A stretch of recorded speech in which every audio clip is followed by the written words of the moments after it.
Seveda, jaz vedno nekaj pišem. Ljudje mislijo, da si zapisujem neke stvari v zvezi s sestanki, včasih, če je dolg čas, pa stoji na papirju nekaj drugega. Zakaj ne?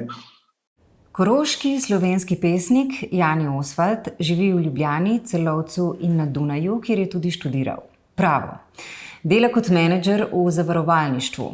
V veselje so mu literarni nastopi v neliterarnih okoljih.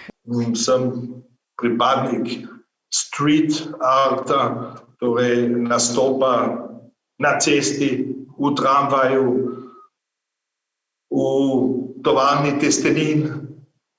Smo imeli prireditev ali pa, kaj se vem, po parkih in, kako bi rekel, tile kulturniški mehurčki so pravzaprav nezanimivi zame. Poezijo pogosto ustvarja v obeh deželnih jezikih, slovenščini in nemščini, hkrati. Njegova dvojezičnost je dobesedna. Asociativne, besedno-zvočne verižne reakcije, ki se tako pripetijo, dajejo vtis besedne akrobatike. Pesnik pa poudari, da so dvojezičnost, hibridnost in jezikovna nečistoča del njegovega ideološko-poetičnega programa. Plakativnost sporočil, jasnost, enoličnost, to je to, kar je zaželjeno.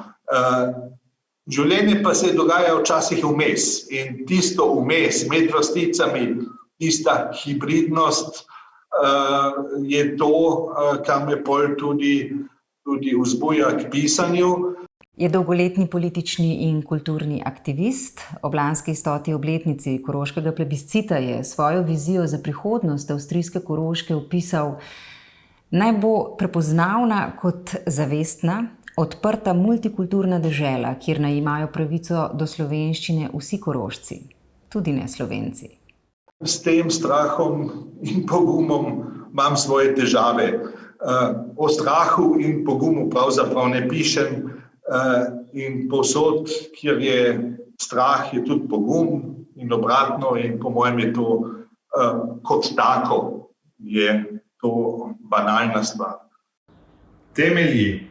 Vino vonji vanjo ven, novi vole da domov, dama, moda, Adam, rit, nit med miti tema tam, tomo, moto, moti, breg, beg, big kip, pok, kop, pokal, ina, ati, omo, ok, mati, domovina, Bog, temelji.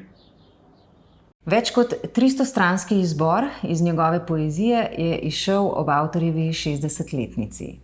Namesto svarila non plus ultra v naslovu knjige zakliče non minus ultra, nič manj kot do skrajnega, na mejo ali celo preko nje.